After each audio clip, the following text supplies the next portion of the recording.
All right, in today's video, we're going to be talking about 5 things that musicians should never be doing at a gig. Number 1, talking too much between your songs. I'm a songwriter. I've written a ton of songs that are really sentimental and mean a lot to me, but it's probably not in my best interest to be describing every detail and every inspiration behind every single one of my songs. Oftentimes, the environments that you're playing at don't really call for that kind of conversation.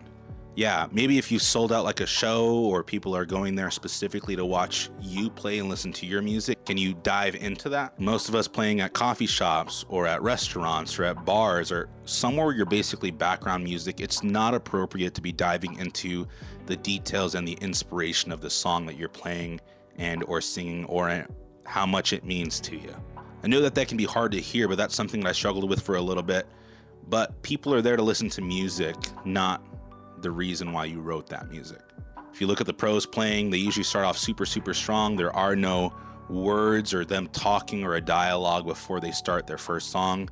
It's usually 2, 3, 4, 5 songs of just bangers going right after the other.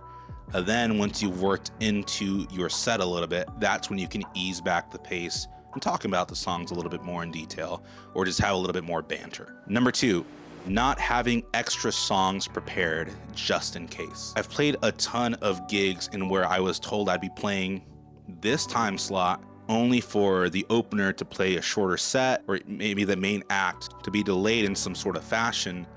Then I have to extend my set to make up for that time.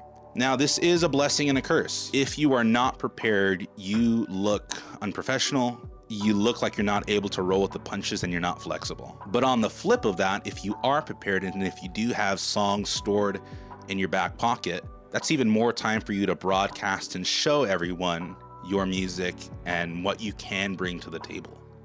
And having more songs prepped doesn't necessarily just mean time, but it also is reading the room and seeing what type of music is vibing with people and what's not. I've got varying types of songs within my set list. Some are softer and more mellow than the others, and some are more fast-paced and more energetic. I'm probably not going to play those fast-paced, upbeat songs at a romantic dinner spot. And I'm probably not going to play my sad, really sentimental music at a bar. Having those extra songs allow you to be a little bit more adaptable and flexible and to cater to your audience. Number 3, of things that musicians should not bring to a gig or should not do at a gig is have a bad attitude.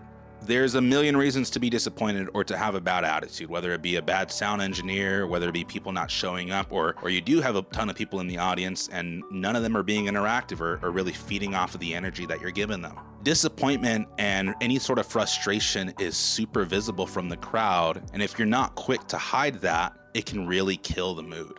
The worst thing that you can do in a live event is to say something negative across the mic. It looks unprofessional, it makes you look like a sleaze bag, and you're probably not going to get the call back for that gig. Number 4 is not communicating with the venue. I think the saying is expectations are disappointments in the making.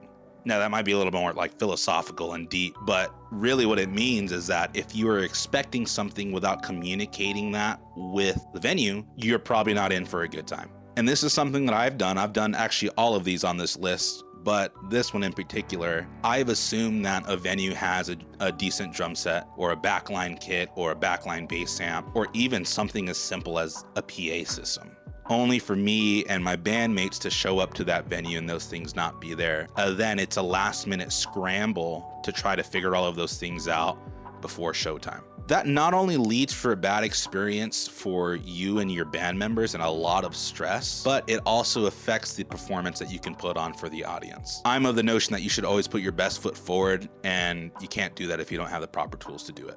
Not only gear, but this is also important with load-in times or what time sound check is and what time the actual show is supposed to start at. It's also important in terms of what I might require in terms of power, or if it's an indoor or an outdoor show. Those things will then translate to what equipment I'll need to bring. I live in Arizona, I sweat a lot.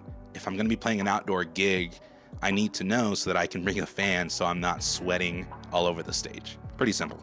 And number 5 is not being professional.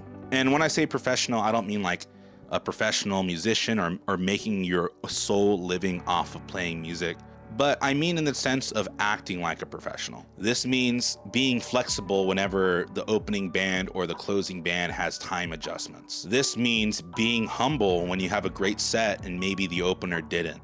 This means sticking around to watch the headlining act play their show, and not having a holier than thou kind of attitude. We're all different.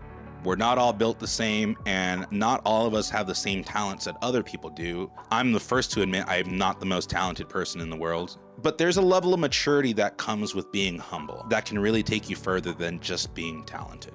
And ultimately, it's being grateful. You know, I'm super blessed that from a young age, someone had the time to show me the fundamentals of a bass guitar. I'm grateful that I have the equipment that I do and the abilities to communicate a message to hopefully a larger audience. I'm grateful that I have the ability to write music that's impactful to me and to others and to share that message. If you don't know, a lot of the music that I do play is Christian. You know, I'm just a sinner that was saved by the blood of Jesus Christ. And I am so blessed that God has given me this ability and these talents to be able to glorify Him again. So those are just 5 tips that I've got for you. If you enjoyed this video, be sure to like and subscribe. My name is Angel Leon. Thank you so much for watching, and we'll catch you in the next one. Thanks.